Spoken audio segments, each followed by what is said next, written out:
Dear Genius Leaders, welcome to the episode with amazing Dawn Reeby, the CEO and founder of Excellence in Analytics. I am so pumped to finally have you as my guest, Dawn.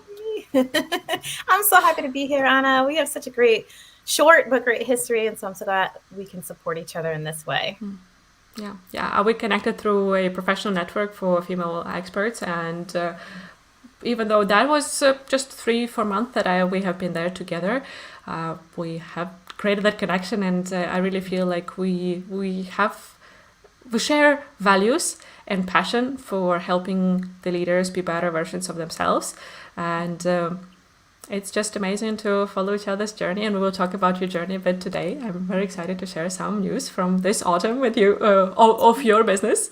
Yes. But before we get into that and the topic of the burnout and the firefighters, literally and not, let's talk about the common theme of the podcast. When you hear words sustainable business performance, anything that comes to your mind?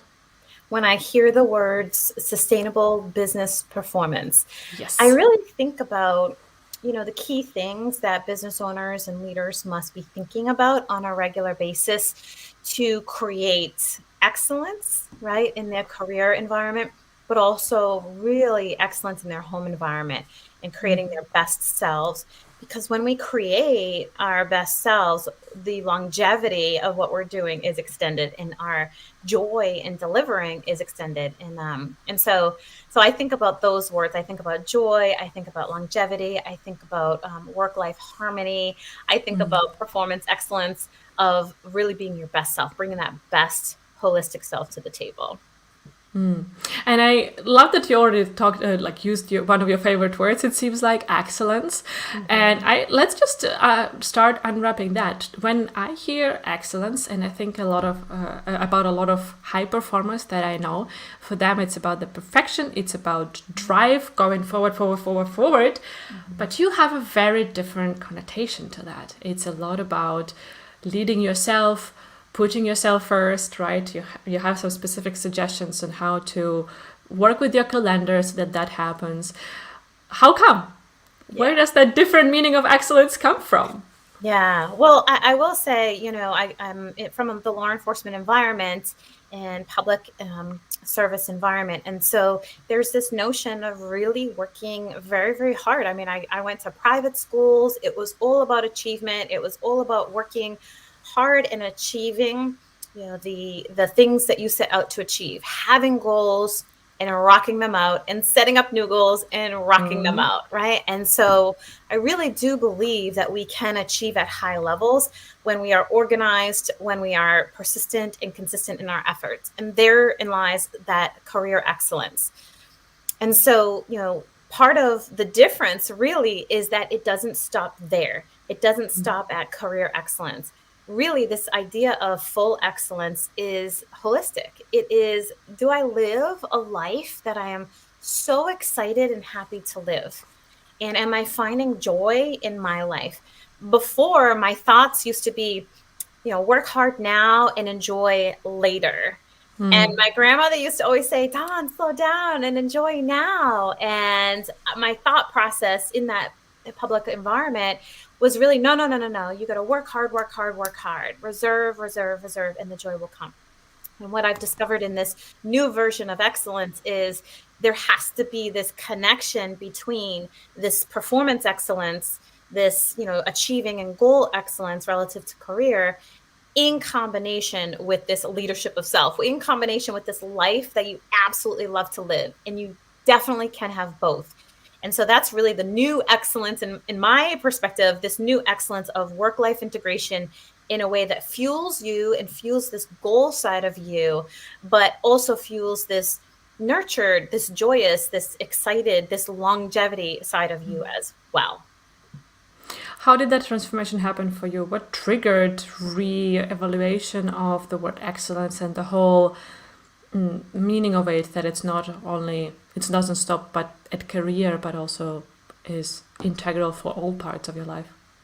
So I suppose for me, being in the law enforcement environment as a civilian, as a woman, there's this mask in general that I wore, this perfection mask. And I know that in multiple industries, in corporate and fire and EMS and, lawyers, there, as a woman, and as a professional, there's this often like struggle with, I have to be perfect on the outside because then and the inside I'll be perfect. And it's really quite the opposite, right? So for me, I really struggled with hiding things that were, in my mind, considered not excellence, right?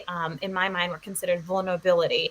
And I found myself in situations where I essentially was working all the time and really didn't have the faith in myself and in others to turn to when I did have challenges and I had to figure out everything on my own. This independent mentality. Having a daughter when I was 18 years old and climbing the ranks the way that I did, to me, I just couldn't have any level of imperfection because that would just wipe out all of the good, right? And so doing that for many, many years and really limiting myself in my relationship building because of that really put me in a position where that's what I was defined as. I was defined as the woman who succeeded and not as the woman who I wanted to be, right? That was only a small piece of me. And so being able to, be a woman who could make mistakes and grow from them was something that was foreign to me. I mean, that was just not a way of thinking. You did the thing until the thing was done. And so it really led to some hiding of some personal issues that were really going on in my own life. Things that I was hiding from my friends and my family and my work family because I didn't want to be anything more or anything less rather than excellent, right? And so I suffered from adrenal fatigue at one point where I just got so exhausted that my physical body said, Dawn, this is not how life is going to be for you. Like, you're done. Like we're putting the cap on. Dawn, you're done. You're done. I was tired all the time. I would literally pass out at night as my form of self-care and relaxation. I mean, how silly is that? And a friend of mine one day, she's like, Dawn, what do you like to do? And I said, oh, well, I'm really good at work. And, I do this analytics and I teach. And she's like, that's not what I said. She said, I asked you, what do you like to do? And I said, well, I'm a mom and I bring my kids to sports. And she's like, stop. What does Dawn like to do? And I really didn't know. I mean, I loved myself. I just didn't know myself. And so it really sparked this anger in me that why couldn't I achieve that? Why couldn't I know this about myself? Why was I a workaholic? Why was I hiding all these other things in my life from people who could potentially nurture and be part of my life in a different way? And so I dug and discovered parts of me that were hidden behind the mask, parts of me that were ready to blossom and come out, but there were fears in getting them out there. And so that was kind of what some of the key things that really transitioned it for me. The mask piece in law enforcement is extremely regular. Like a lot of people hide their personal lives. And for me, I was hiding a life of misery at home. I was in a horrible relationship and I couldn't tell anyone about it because I was already excelling. I had what they called excellence in my life. And, I felt very alone. I felt like I couldn't talk to friends who were right there in front of me, willing to listen. But in my own mind, I had fears around letting them see the true Dawn. And so I struggled with that for quite some time until I was able to get out. So I suppose those two, the physical piece and the emotional piece, those two big pieces for me were my turning points about 10 years ago. And I, became curious. I became curious about this life of joy and how could I enjoy excellence in a different part of my life and not feel lazy and not feel like fruity and tooty, like that, like how could I still be a hard worker and achieve excellence in my home life too? And then the exploration began. And here I am now 10 years later, 11 years later. let's unwrap a couple of things. I want to summarize or emphasize a couple of things that you have said, and then we'll go on to those most recent 11 years, because there has been an amazing transformation. And Dawn, I got to know earlier this year, is an amazing and very cheerful, high energy, and one of the kindest people I've met in a long time. So for that to blossom, a lot of work had to happen. But if we go back to that previous Dawn, the excelling career Dawn, what I want to emphasize, one, you said about that friend and a conversation with a friend. It takes courage to bring up that conversation and stay in that conversation as a friend when you see someone suffering. So if you are on that side of observing someone in your circle who you see is not living up to their best potential and limiting themselves, take the courage to do that. Give space and really explore that, and be the person mirroring your friend, saying, hey, what does Dawn like to do? What brings her joy? And asking that question like a parrot, ask it a couple of times sometimes, until the person gets what the question is about and actually answers that question instead of answering some other questions. I have that practice that experience with my friends, with my clients as well, quite often, that we need to hold that space and stay in there even though it's uncomfortable, and we see the person can get angry, upset with you, maybe start crying without being able to say anything, whatever. That is the thing that you can do as a friend, and one of the biggest things that we can give in friendships. The second thing what you said was about feeling lonely, even though you had all those friends around yourself, but having this mask and having the need or feeling the need of keeping that mask really made you feel like you're the only one failing, quote unquote. And this is so common, and this is something I try to emphasize as often as possible. Whenever you go through difficult times, never stay alone with that. Because I can guarantee you, I bet you on all the money I have and all my investments in pension funds and whatnot, that whatever you go through, there is another person in the world who has gone through or is going through that right now. And your goal is to find that person. Your goal is to find someone who can support you through the way. And these are great points. And for me, like a lot of times people will see successful people, high performance people, really exceeding and excelling. And those are the folks who I like to ask that question to. What brings you joy? Because you may not see, I looked like I was on top of the world. I looked like I was so successful, and I was to some degree. I was selling houses, my own, like I looked like I was on top of the world, and I hid things very well. And I think high performers do that because they don't want anything to stand in between them and their success, right? And so the question, the comment that you made to ask these people in your life, that question, what brings you joy, is so critical, even if you think they're already joyous, because sometimes they are the ones. It was me. I was the one hiding that because people came to me for advice.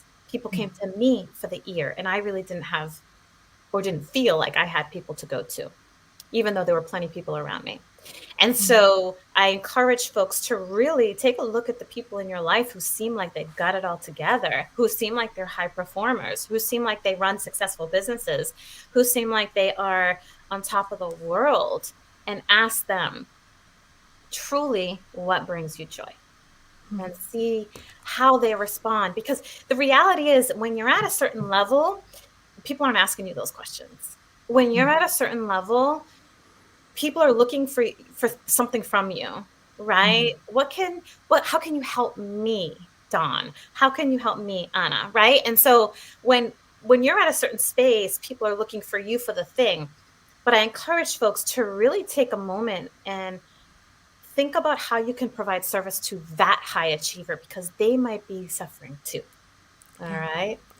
Yeah, such a good point. Whenever we climb the ladder or the success hierarchy in our society, people start assuming that we have it all together, otherwise we wouldn't have succeeded. But the truth is, we we don't have it all together, right? Yeah. It's more that we have succeeded despite those things. That's correct. And just as you said, it's such a beautiful suggestion, Dawn, to go with that question to people higher than you in the hierarchy, or people who have come further in their success journey, whichever area of life we're talking about, and asking that question. At the very least, you'll learn one of the possible recipes for success, to be able to reflect what resonates with you from that recipe, and at the very best, you actually create space for that person that has been longing for and has been not giving that space. And they may not answer you, but you've planted the seed. They may not answer you, but maybe they look in the mirror and they're answering themselves. I mean, I've sat with, part of my company is serving law enforcement professionals and public safety professionals. And so I've sat with a chief, multiple chiefs, and they have so many things going on, political environments. I mean, there's a big world of politics right now in policing, right? Defunding, and are they of value, and are they being sued, and all the things, right? So they have all this stuff going on, plus they're trying to manage the operations. And I asked this one chief, I sat there, I was consulting for analytical purposes, building their analytical capacity, using information to drive decision. And I said, I had a feeling that something was off with this particular chief. And I said, hey, how are you? I'm getting a sense that you answer a lot of questions for a lot of people, you manage a lot of things, but how's Chief doing, right? How's Chief doing? And I thought he was just going to break down. I mean, he was pretty close. He's just like, people don't ask me that. People don't ask me how I'm doing. And sometimes it takes that outside person to really say, Chief, what can we do to improve your wellness? And that's where our wellness company comes in, to really say, what can we do to really improve your wellness? You already are achieving at these levels and you feel like you're sinking, because that's what typically happens, right? We have these high level achievers who are often just like, I can breathe a little bit today. And it takes somebody, most often from the outside, coming in and saying, Chief, or Deputy Chief, or whatever it might be, what can we do to improve your wellness so that you can operate at a higher level and be your best self for your command, for your staff, for your for your team? And that's really where I find a lot of joy, because I can show them some of the operational things that'll help their operations run better and more smooth, and team building rather in the public sector and how that all works. But creating wellness for, especially for our executives, our supervisors, and so forth, in a way that gets them to that longevity, in a way that gets them to find joy in their role again, in a way that gets them to really love the life that they're living, and not look in the mirror and say, what did I do? I want to go back to patrol, or something like that.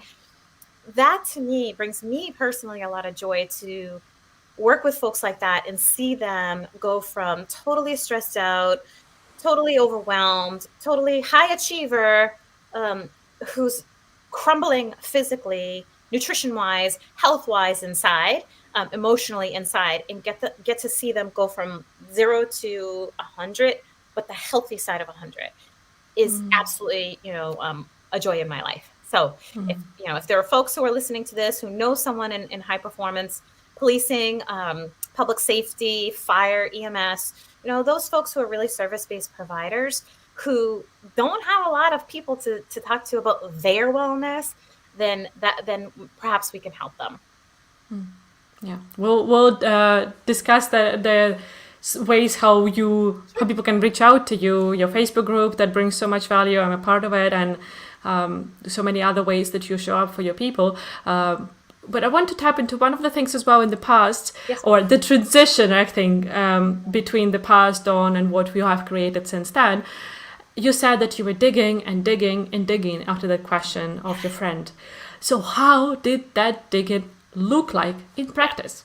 Yeah. And also what popped up in your way, because or in your mind on the way, because I feel like a lot of people, when they get this question or similar questions, they feel like, yeah, but I don't have time for my hobbies. I don't have time to invest in my joy. So how was your process on that matter? Reluctant. My process was reluctant at first because I really felt like strong people don't need help. And so there was this mind shift that needed to happen for me. And so one of the first things I did is I was kind of observing this woman, a friend of mine, who, ran a business and believed in health and wellness and was really into different ways, meditation and oils and chemical-free living, toxin-free living. And I was like, look, I don't have time to do all the research. Can I just take what you know and apply it to my life and work with you so you can help me apply it to my life? And I felt, I didn't feel like I didn't feel like that was a strategy the way that I feel now. Now I never live life without a coach, right? But before I felt it like, whatever. All right, let's just do one thing, right? And I kind of took it with a grain of salt. But then I started showing up to some of the events that she was throwing and she was hosting. And they were about mindfulness. They were about community. They were about earth. They were about, getting connected. And so I kind of dabbled in it a little bit. And then I became more and more interested. And it was like this, like this branch, like these like roots that just start. I was like, ooh, that's kind of interesting. And I remember feeling reluctant to try some things. I was like, oh, that's kind of fruity, because in law enforcement, like anything that's not black and white is fruity, right? And so, but then I started getting interested in doing research, because my mind is a research mind, right? And I needed the scientific backing for what they were talking about. And so I started reading, and I started reading a lot. I started digesting and devouring different ways of thinking. I started getting really attracted to different authors, like Lisa Nichols, like Tony Robbins, like Napoleon Hill, like Think and Grow Rich, like, Bob Proctor, just ways of thinking differently. I started, just reading everything that I could get my hands on. And I started to just trust this one person and attend different events. So I was still doing my research, right? And I was attending these different events. And then I started teaching about the things that I had learned to friends, to family members, and people were interested. They really trusted the research I had done. So they started saying, can you just give me what you know? And so I began to, really dive into body optimization, right? Looking at how we can optimize the mind and the body in developing our high performance. Like, how can we feel our physical best self, and how can that relate to high performance? And so I just simply started listening, and professional development and personal development became something I did every single day, whether it was a podcast on leadership like yours, right?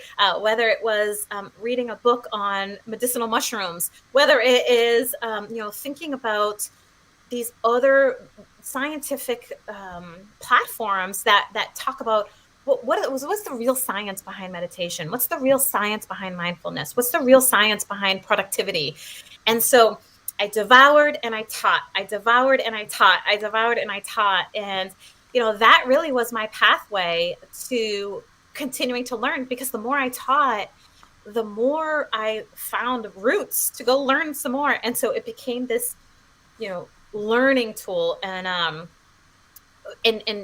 fueling tool for me to just take this one person, trust this one person, and then research and learn on my own and continue that cycle. So the more I teach, the more I learn, the more I learn, the more I teach, and that cycle just continues.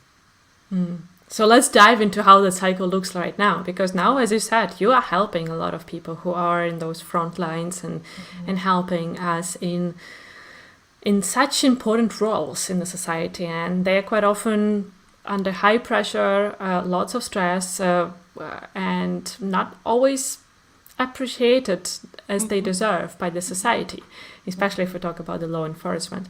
So that's why I called our conversation Firefighters and Burnouts, right? Because I talk about taken leaders out from the firefighter mode, and you literally work with firefighters.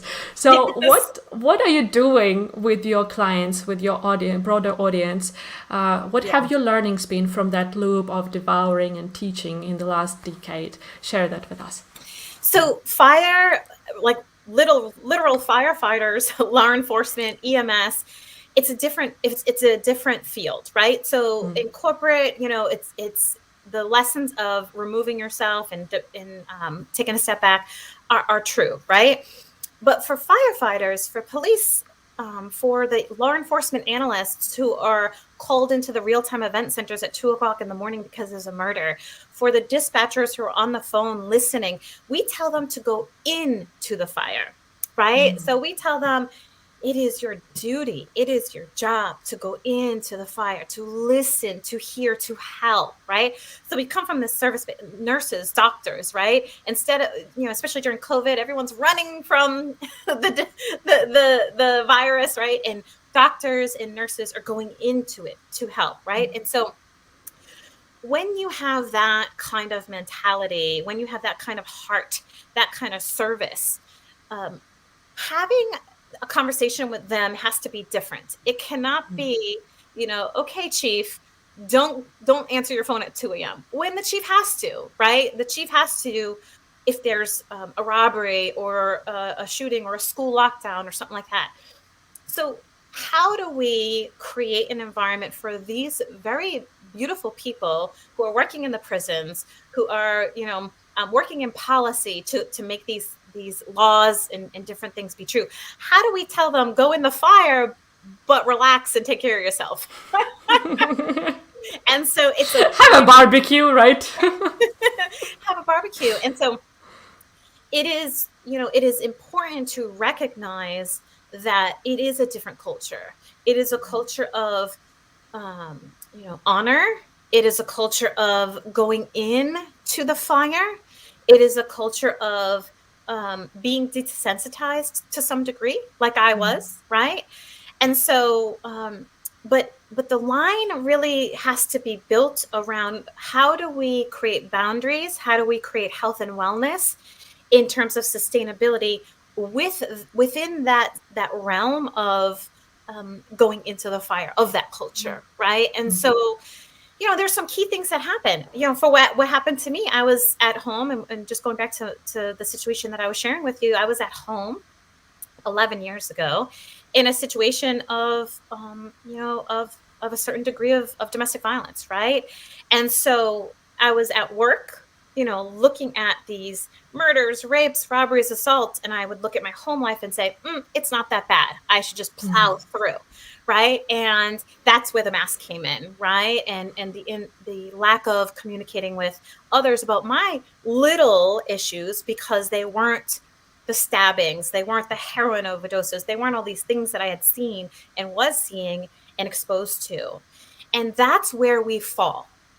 That is where we fall, because we are desensitized, because we are told to go into the fire, because we have, this approach, this culture of like, be strong, be the strong ones. We fail to recognize the key things in our own life, in our own lives, that really need to lead us into success. And that really is creating healthy, sustainable living that brings us joy, so that we're not headed to crisis. We have a lot of supports for our officers and for our staff who are ready to commit suicide, right? And those services are needed.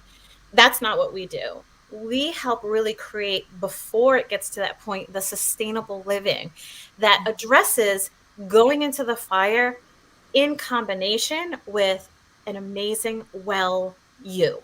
So for me, if I was to work with someone like me 11 years ago, we would really focus on, okay, great, let's get you excellent in your work environment and get you understanding how to support in domestic violence of, murders, rapes, robberies, all that fun stuff, right? But now let's take a look at you. What kind of life do you want to live, right? How can we create the most joy in your life? And how can we recognize the sustainable life that you're choosing or not choosing? And how can we grow that for you?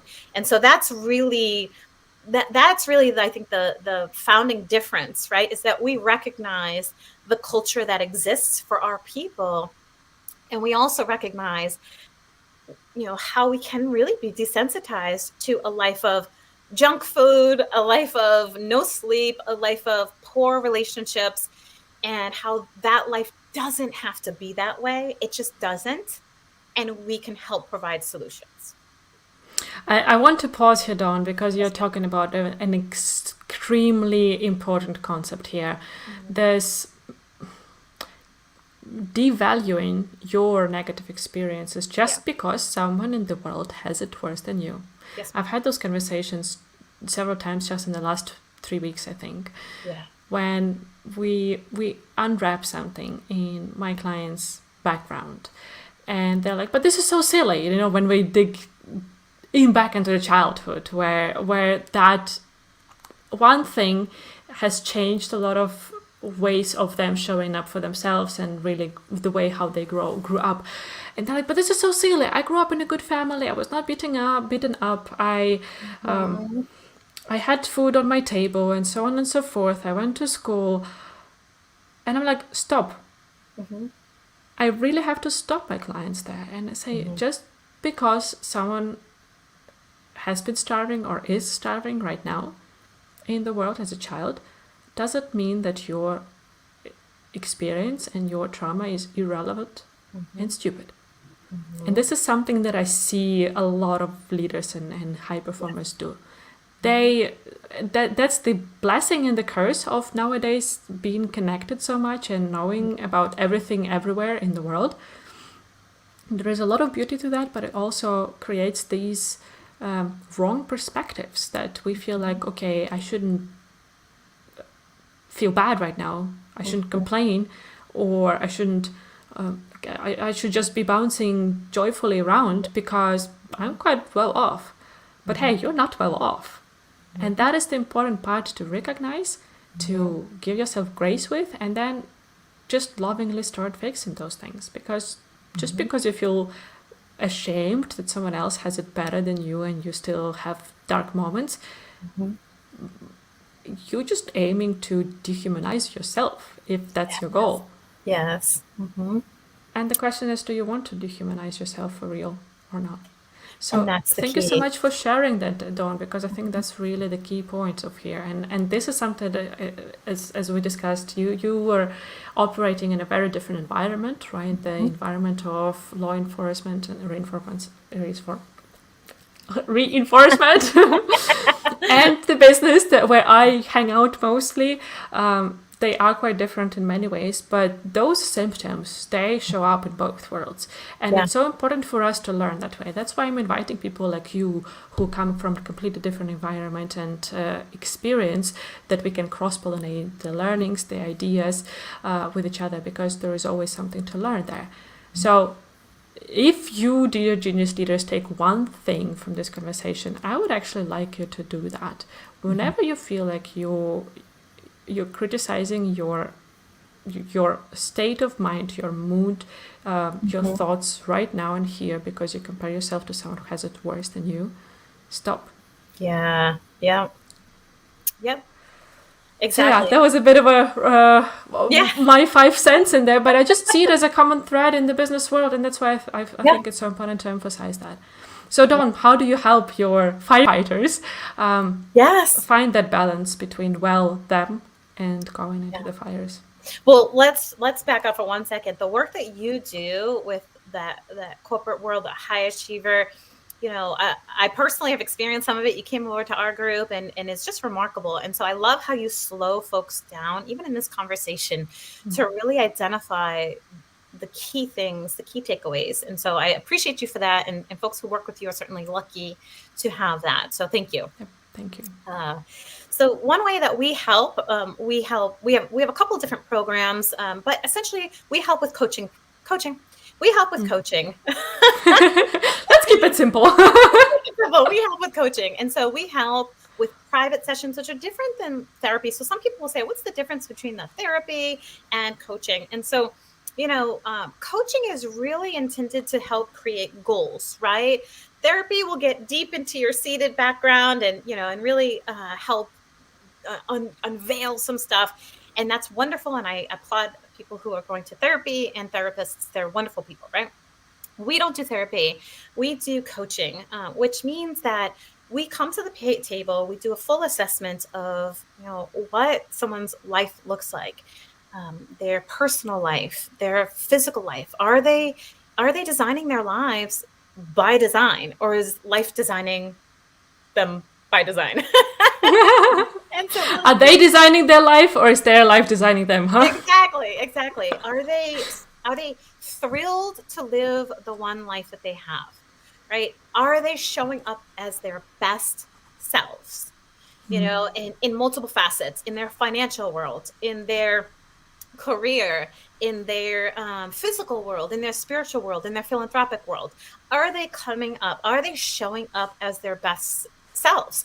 And so, part of what coaching does is really looks at the holistic self and says, who do you want to be? Who do you really want to be? What kind of life do you want to live? And what we do is we create goals for these folks around those achieving, right? Around achieving those specific things that they look to achieve. And we give them a different perspective with a different set of binoculars, folks who have been there, done that, and help them really accelerate their progress because they're working with a coach. And I will say, I've had multiple coaches in my life. I don't think I'll ever be in life without a coach. For me, I think about optimization on a regular basis. How do I optimize my body? How do I optimize my mind, my career? How do I optimize? And the number one thing that I always do is I find a coach who has been there, done that, and who, we click, and who can really help me progress.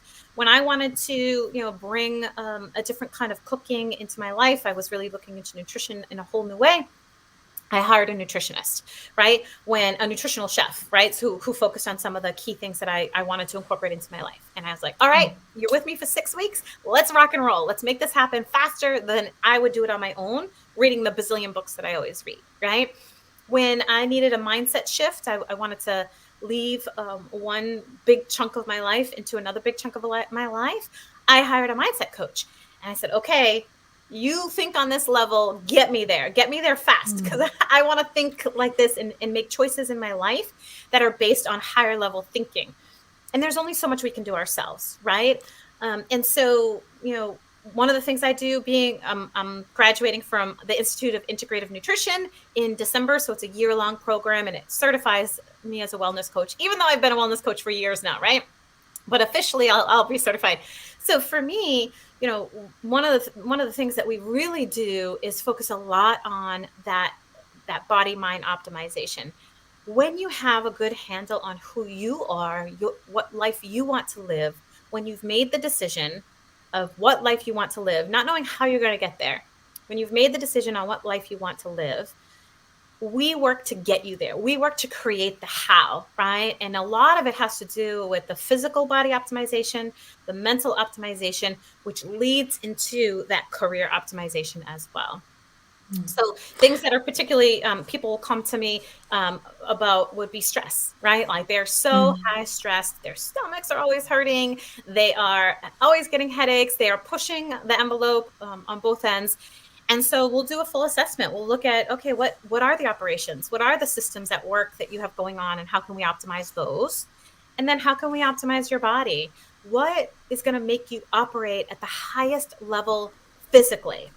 Are you suffering from illness? Are you suffering from disease? Are you suffering from, different ailments that really we can kick out of your life so that you can feel and operate at your best capacity? And so those are some of the things that we do focus on, Anna.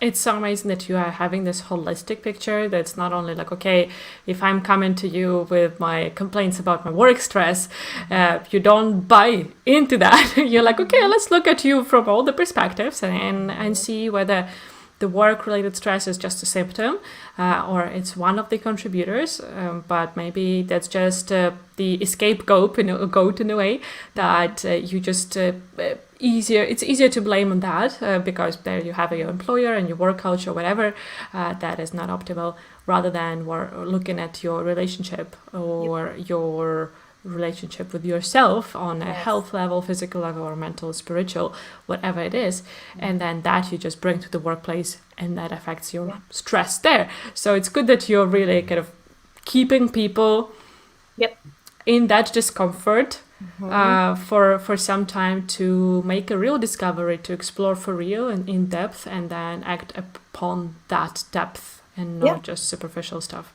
Exactly. We remove victimization. Like, you are only a victim if you say so. You are only successful if you say so. And so we work a lot with the mindset. You know, when some folks will start, they'll say, oh, I can't do this because so-and-so, or I can't do that because so-and-so. And I call the bluff, you know, and I say to them, that's only because you say so, right? So if you say that you can't because you had a stinky childhood, or you can't because, you know, you don't have enough money in your police agency, or you can't because the wrong people are on the bus, or you can't, like, those are all excuses. So we remove the victim. You're no longer the victim, right? You take your experiences, you take who you are, and we define that very, very well. You take your skills, your talents, and all that you give, and you maximize. And we show folks exactly how to maximize, removing the victimology. And it all of it starts with being your best self, leadership of self, showing up as your best self. And we help define what that means. If it's physical, if it's mental, if it's operational, you know, how can I show up as my best self every single day, you know, enjoying, providing excellence, and, you know, and taking control of the life that I choose to live. I mean, Anna, I'll tell you, I remember a day years and years ago, I had a tough separation, right? And I went to court and I lost. I lost in court, and I was like, oh my God, I was devastated, you know, that to me, it was very unfair, right? I was like, oh, it's unfair that I lost in court and that I have to pay the majority of child support's very limited, and I'm responsible financially for all these things. It's unfair. And when I had that mentality of how unfair life was, right, nothing was achieved. But when I turned it around and I said, whoa, what can I do? How can I be my best self? How can I bring my best self to the table so that regardless of these outside factors, I'm still optimized. My life is still optimized, and I'm still, you know, the best I can be. Then I started getting creative, and I was like, okay, so what can I do? If the judge says that your time with your daughter is during the weekday, and if you choose to work, then that's your choice. But his time is on the weekends, right? And in my mind, I was devastated because I had this typical government mindset of you work 7 to 3, 9 to 5, or whatever it is, right? You know, 11 to 7. And I was like, but that's not fair. What am I going to do? That shift from that's not fair, what do I do, to how can I optimize? How can I think differently? How can I put my best foot forward? Led me into building my business, and led me into creating my own work hours, and led me into creating my best self so that I could show up as my best self for my daughters, right? And so it could have easily been the end, right? I see so many people saying, oh, you know, our court, I'm losing, and it's not fair. Well, that's fine. You can continue to think that way and be a victim, because you are. Like I was, you know, I felt like it really was unfair, and it was, right? You can stay there in that mindset, or you can shift to how can I optimize? And the moment you shift is the moment that you start creating solutions that lead you to your best life, regardless of whatever life presents to you. It's that equanimity, right? Regardless of whatever life brings to you, you get to choose how you respond to it. And that's what we focus on, that leadership of self, that mindset in, you know, owning your life and leading it the way that you want. Yeah, I'm so grateful that you actually gave your own example, Dawn, because without it, I would imagine that a lot of people would be like, yeah, sure, talk about it, like, a successful woman who might have had some struggles, but whatever, like, Yeah. what do you know about being a victim or being in unfair situations? Yeah. I could imagine that there could be a lot of irritation or annoyance when we talk about those things. But then you giving your example shows on practical level that it's not about buying into the unfairness, and it's not about saying or closing your eyes to that. It's still being outspoken about it and fighting it in the way that you can. Yeah. But at the same time, again, taking Yeah. care and taking responsibility of yourself first. Yes. That is this Yes. leadership of self. And without doing that, you will never be able to fight the system. You will never be able to overcome that unfairness and fix it for yourself or Yeah. people around you or the system or the structure, society in general. So it's really going back to that, the core. You need to do your homework first and foremost to be able to show up as the Yeah. best version of yourself. Yeah, and it is important to recognize that there's defeat, right? And it is important to recognize that you can fight. And there are moments when you should. I mean, I fought to the level of Supreme Court. I actually physically took my case, the unfairness of it, to Supreme Court, and I lost there too. And so to me, but I won on so many levels. I mean, get this, you have a woman who's been mistreated for many years, who's high level, high performance, who is clear on the books, like everything's up and up. And then you have a gentleman who's just not, right? Everything's underground and everything. So the court really didn't see the reality of the situation, or the law maybe bound them in a certain degree. And so I fought that in Supreme Court. I brought it up to the Supreme Court level and lost the actual case, but won my dignity, won my strength, lost every penny I had, emptied my retirement account in doing all of it. But it didn't matter because I stood up for myself, and that leadership of self will stay with me for the rest of my life. And so I think it's good for people to know that, you're going to lose sometimes. And that's okay. That's okay. Don't stop the fight. Don't stop the path, the persistence of leadership of self. So although I lost in court, and although I lost in Supreme Court, I won because I got the message out there to so many women in policing and men, that you must unmask yourself. You must stand up for yourself. Even if it doesn't fully work out, the message is out there. And quite honestly, I will never be that person again. I have found my value without outside resources telling me that I'm of value, right? And so that is something that can cost you all the money in the world, and it's always going to be worth it. So for folks who are saying, I don't want to just not fight, like there's a certain level of push that needs to happen in order for you to gain that self-respect, but it must come with the thought of respect for you and respect for your family, and not punishment or anger or retribution or anything like that. And when it comes from that space of, am I leading my life with integrity? Am I leading my life with respect? Am I leading my life in the way that I want to lead myself? Am I bringing my best self to the table? That's where the choices should come from. That's where the decisions and the push should come from.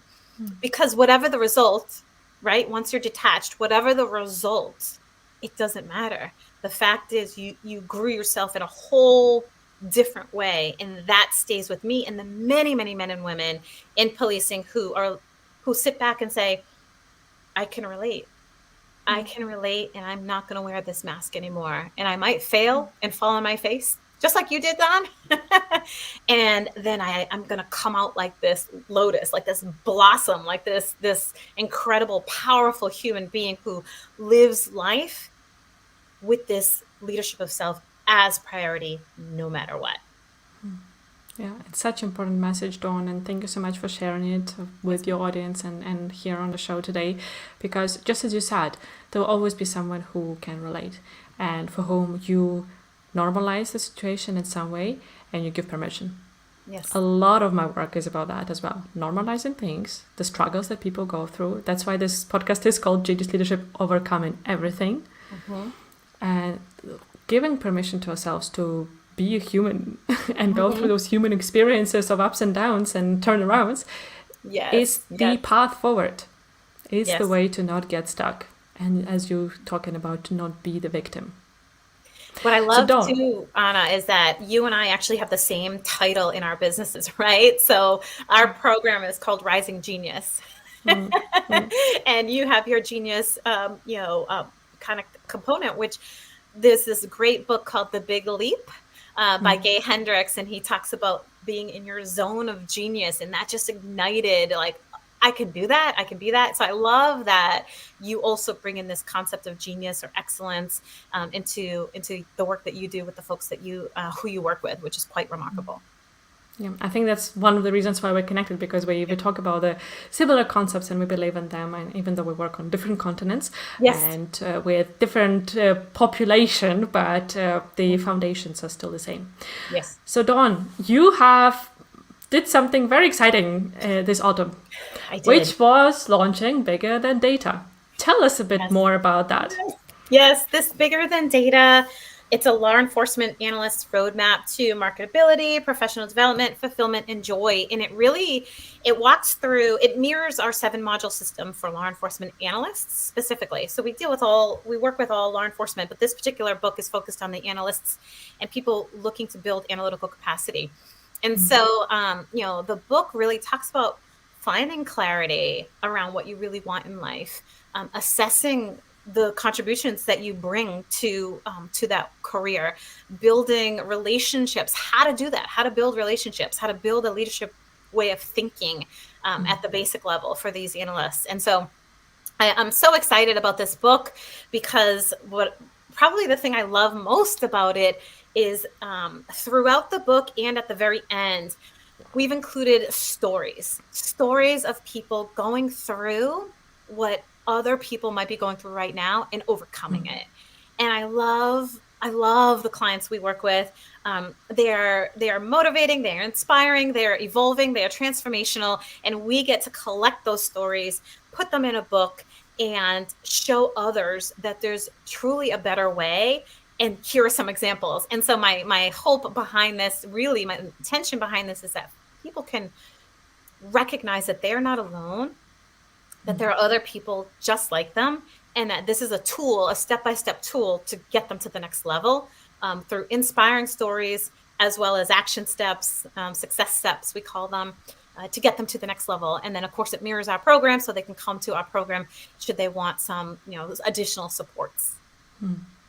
That's so exciting. What was the most surprising part from the book for yourself, whether from the process of creating it or from the response you got after you launched it? I would say, it was probably more on a personal level.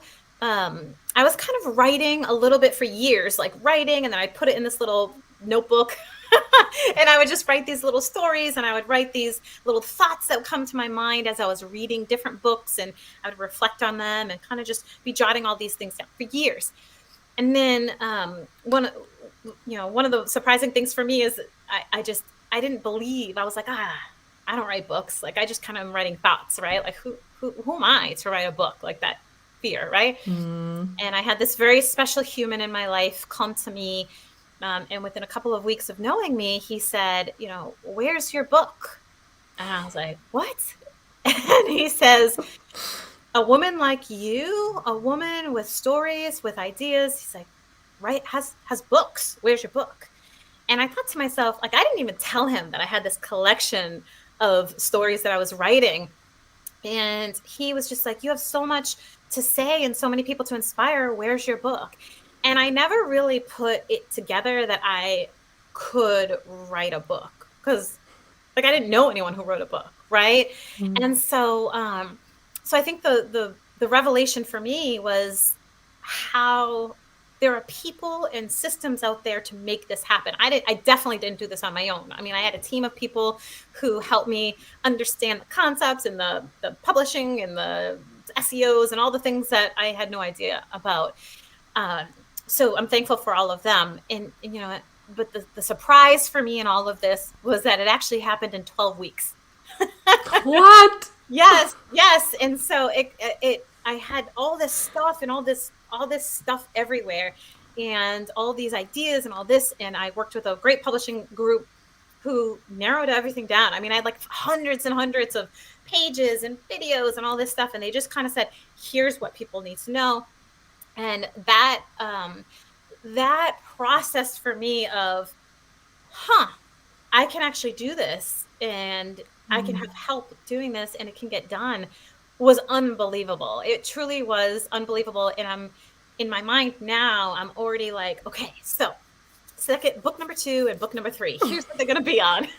Because now I believe it's a possibility. You got the taste of it, right? I got a taste of it, and I love it. I love that, you know, I had a chief reach out and said, I want to buy 20 of them because I want to give them to all of my analysts.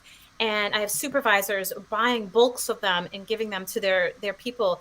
And to me, the great pleasure in all of this is that it professionalizes the field, right? It makes it so that people are turning and saying, who are analysts? What do analysts do? I mean, 90% of the people I talk to have no idea that there's people behind the scenes who are intel analysts, who are forensic analysts, who are crime analysts, who are studying patterns of offending and doing predictions on where and when people are going to hit again.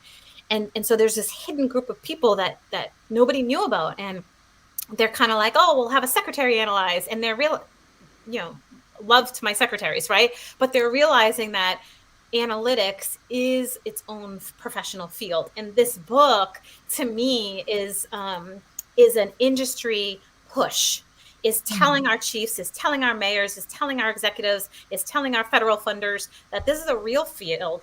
This is a professionalized field. And, you know, and these folks should be treated and funded and escalated as such. There should be a progression plan. You know, when you become an analyst, often it's like, that's it, right? And so we are professionalizing the career field and saying, no, you need analyst 1, 2, senior. This is a real field of professionals who are trained, who are of value, and who must be considered as such. And so that to me is also a gift in writing this book, to hear some of the language around, you know, even the supervisor saying, I want my analysts to know that I care about them too, as a human, and not just as a product, right? Like giving me product. And so they're saying, we care about your health and wellness too. And they're giving them these books. And I couldn't be more thrilled that that's happening. What a beautiful learning. And the mission with it, it's not only for the analysts, it's also for the broader community to discover the world of analytics and the value of them. So thank you so much for the work you're doing with that, Dawn. And 12 weeks, well, that's impressive. Now I understand why we had to wait for November with the book launch. Yes, ma'am. Yes. I remember. I was like, I'm a little caught up. I'm kind of a little busy, but it's good busy. It's productive. It's enjoyable, and you know, and it started with a thought. It wasn't my thought, and I want to pause here for a minute and just share that wasn't my thought. Like, my thought in my head was, I don't write books. Who am I? It came from the outside, but I devoured that other thought of that one conversation with that one person saying, where's your book? Where's your book? And so I encourage anyone who's listening to this right now, where's your legacy? What are you building? What are you growing? What is it that you can do today that's going to help spread the beautiful word that you have to share? Because what you have to share is of incredible value. And I see the pattern here, Dawn. That conversation with your friend 11 years ago or so, saying, what does Dawn like? The courage of both sides to be in that conversation, the courage of a friend to ask, and to challenge to stay and ask again and again until Dawn actually answers that question and not some different question. Yeah. And the courage of Dawn to answer that question and go away with the reflection and actually start taking action. Yeah. And here it was the same pattern with this new friend of yours who observed you and your excellence and all the ideas and the potential you have and the value that you can give to your community. Having the courage of actually insisting on you having a book. And then your courage of actually taking that and leaning onto the belief of the other person into you until you get to build that self-trust and have some internal picture of being an author. This is something that I really want to emphasize from this conversation, dear genius leaders. It's very important to be courageous for these kind of conversations, be you on the receiving or on the giving side of it, and really taking actions from there. And just as you said, Dawn, you found help, both in that situation 11 years ago with a friend, then you just asked a friend of yours who was into holistic lifestyle and so on. You wanted her brain and her knowledge, and you wanted it fast. I did. You wanted to cut some corners there in a good way. And the same here, you hired a team, you doubled down your efforts onto this thing while still serving your clients and your community. But that's the thing, you never got through it alone. And that's the beauty of it. That's what makes it possible to go to the next level and bring more value to our society. Beautiful, beautiful story. Thank you. Dawn, I want to wrap up with 3 questions. Sure. One of them is 3 pieces of advice, and those can be the summary of what we have discussed or something that we haven't covered and you think we should mention today. Yeah.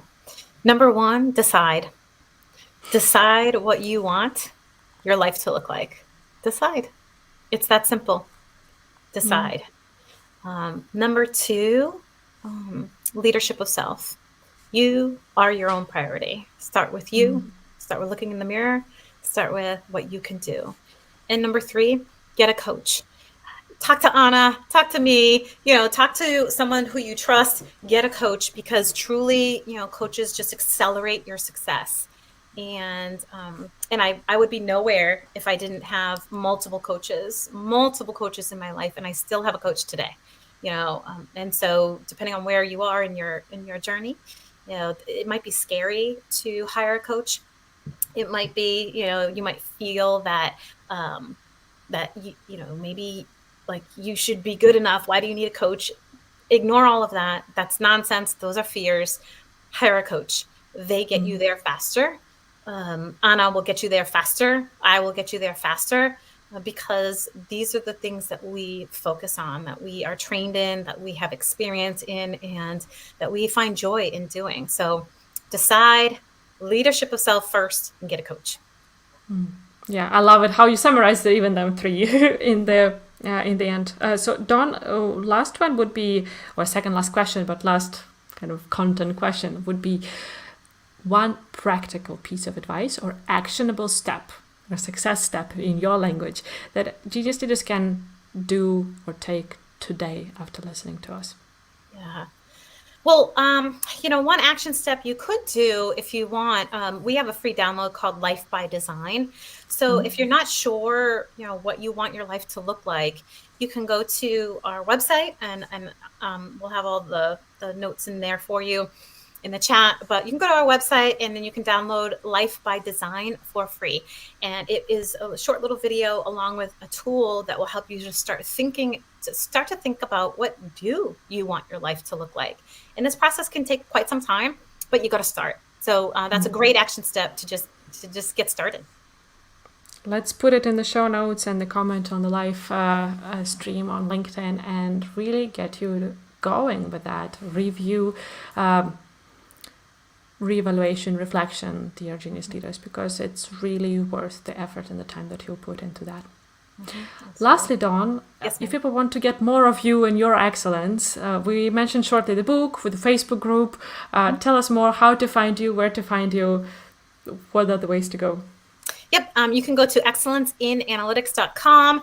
You can find all of our programming and all of our resources. We have a bunch of free resources there as well. We have our book in a fun book video that we had a wonderful client, or not even a client, just a wonderful human who put it together on his own and sent it to us. And so we're so thankful for him. So you can go to excellenceinanalytics.com. You can go to there really to find everything. You can follow us on YouTube. We are revamping our YouTube, so you can go ahead and follow us there. And, you can message me on LinkedIn, or you can send me an email at dawn@excellenceinanalytics.com. And, and really have some discussions. So there's lots of ways that you can follow. The Facebook group is called Tribe of Excellence. So you can find us in Facebook as well and join our Tribe of Excellence Facebook community, where we go live every single week on leadership and wellness topics. And so, there's lots of opportunity for you to go ahead and find us. We speak all over the globe, really, but all over the country this past year. And so you can come join us at one of our speaking engagements, and those are generally listed in our communities as well. I love it. I highly recommend you to join Dawn's community. It's really high energy there, very loving and supporting, both from members and Dawn and her team. They're doing an amazing job of bringing a lot of value there. So highly recommend that, and see if any of the offerings in the programs of Dawn and her team are a fit for you, because really you will get so much value, and Dawn will get you faster, just as she said, with your goals of really creating the life by design, the life that you desire and you deserve. So go and follow the journey, join the community, and let's just keep in touch, both with Dawn and with me. As always, I'm very thankful for you, Genius Leaders, for tuning in. And Dawn, I'm very, very thankful for you, for meeting you, and also for every time of your showing up fully as the fantastic you as you are. So thank you for that. I appreciate you. Likewise, you're amazing, Anna. Thank you so much. Thank you.